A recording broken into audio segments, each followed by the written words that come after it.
Jangan lupa like, komen, dan subscribe channel YouTube TVRI Bengkulu dan nyalakan lonceng notifikasinya.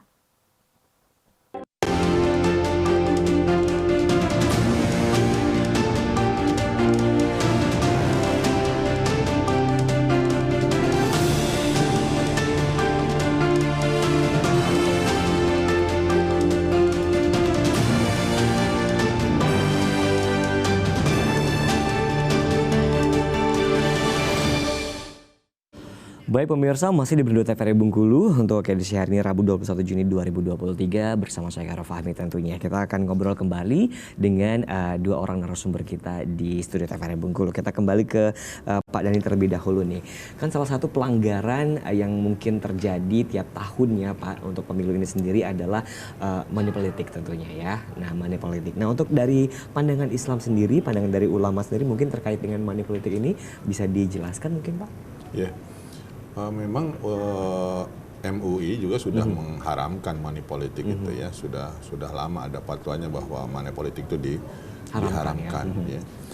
Jadi memang tidak boleh ya, karena itu akan mempengaruhi tadi proses pemilu sendiri, mencederai proses pemilu, dan mungkin yang terpilih bukan yang berkarakter baik, tapi yang banyak duit misalnya kan. Nah ini yang berbahayanya kan ke sana gitu ya.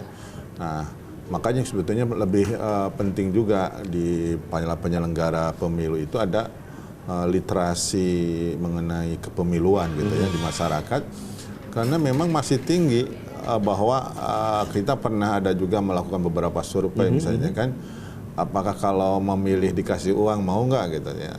Ternyata masih 30%-an, jadi masih tinggi juga kalau antusiasme itu, untuk dapat duit ya Pak ya. Ya, nah itu wajar manusiawi lah, apalagi di tengah-tengah pandemi ketika walaupun misalnya dijelaskan nanti nanggungnya 5 tahun, biarlah, mungkin kan nanti nggak datang lagi kan. Iya benar. Kalau nanti susah dapat, sekarang dapat ada misalkan gitu. Nah tapi bagi yang punya keyakinan yang bersih, yang akidah yang lurus, maka insya Allah tidak akan terpengaruh. Cuma kan mungkin banyak juga yang masyarakat pragmatis gitu ya, pragmatis yang memang dia bisa jadi alasannya kan misalnya dengan memilih dia meninggalkan pekerjaan, dengan memilih harus ada transport dan segala macamnya. Nah mungkin ada juga dengan alasan-alasan seperti itu. Nah tapi jelas kalau secara umum itu money politik itu tidak dibolehkan dalam agama ya, dalam agama itu tidak bolehkan. Tapi kadang tadi mungkin itu berlangsung karena tadi ada upaya pembodohan politik. Nah maka kalau itu berlangsung dan marak dan tidak ada tindakan yang tegas misalnya kan, bagi yang pelanggar seperti itu maka akan subur terus. Tapi kalau tindakannya tegas, keras, mungkin mikir ulang kalau misalnya nerima 200.000 harus dipenjara misalkan.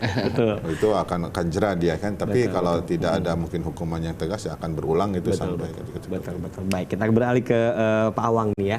Untuk pelanggaran tadi barusan yang dikatakan oleh Pak Dhani tentunya mengenai money politik tentunya kan itu diharamkan, tidak diperbolehkan tentunya Pak.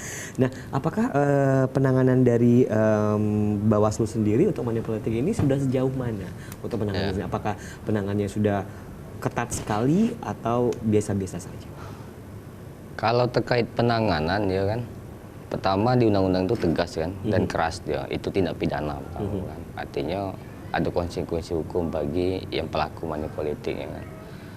Nah, tapi yang yang dihadapi Bawaslu, bukan dihadapi Bawaslu, yang harus masyarakat pahami bahwa dalam penanganan tindak pidana pemilu, baik juga pemilihan, bahwa Bawaslu itu tidak bekerja diri sendiri. Nah, kalau dia memang nantinya itu dugaan tindak pidananya itu memenuhi unsur material dan formil, nanti akan ditangani oleh Sentral Gakumdu. Artinya ada pihak kejaksaan maupun pihak kepolisian. Ya.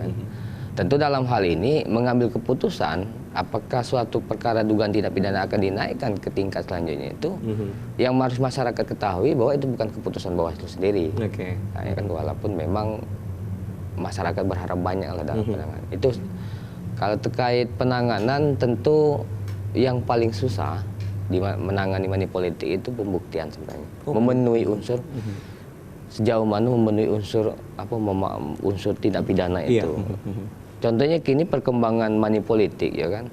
Bagaimana kalau orang tuh hanya memberi itu dalam bentuk transfer dengan keterbatasan kewenangan Bawaslu yang memang bukan penyidik negara.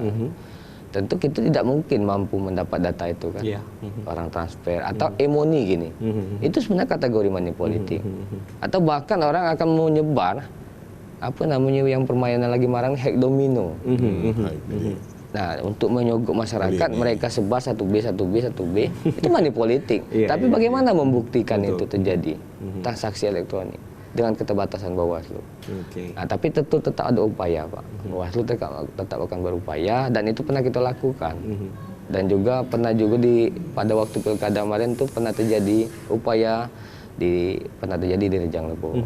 Pemilu 2019 kota juga menangani money politik. Tapi apapun keputusannya, tentu itu bukan keputusan Bawaslu sendiri. Ya, Baik, ada contoh kasusnya nggak sih Pak yang pernah ditangani oleh Bawaslu sendiri untuk money politik ini sendiri? Sebatas Pernah. mana? Di 2019 kita menangani, ini tidak perlu orangnya, kan DNA nama sebut orang. inisialnya Dan saja, juga Pak. ada salah satu calon DPRD Kota Bengkulu untuk wilayah itu di Dapil Singgaran Pati Gading. Nah, itu ini kerjasama lah karena dalam mengawal proses pemilu ini tidak hanya Bawaslu sebenarnya. Selain penyelenggara ada juga masyarakat dan juga aparat.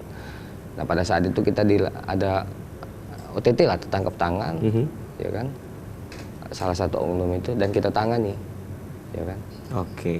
Untuk laporan masyarakat sendiri, apakah akan langsung ditangani diproses oleh Bawaslu sendiri atau bakal ditampung terlebih dahulu? Misalnya ada ada laporan dari masyarakat, ada money politik dan sebagainya, apakah bakal diproses langsung atau ditampung terlebih dahulu? Tidak, tetap langsung ditangani karena itu terkait.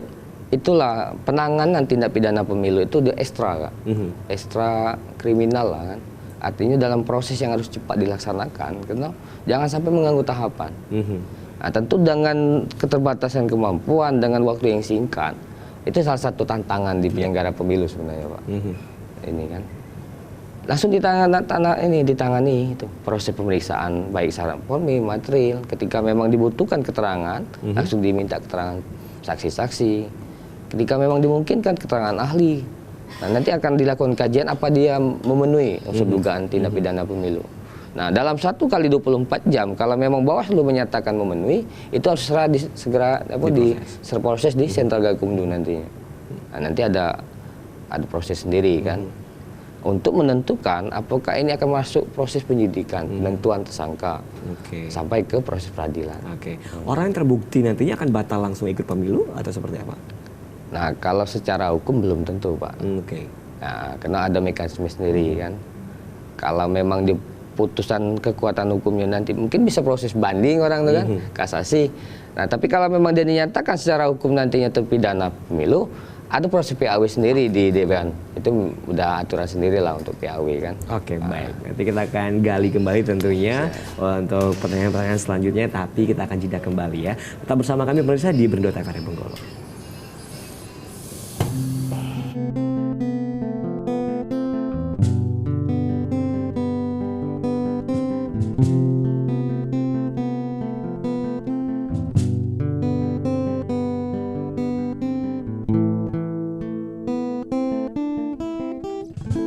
Perahu kertasku kan melaju, membawa surat cinta bagimu. Kata-kata yang sedikit gila, tapi ini adanya. Perahu kertas mengingatkanku betapa ajaib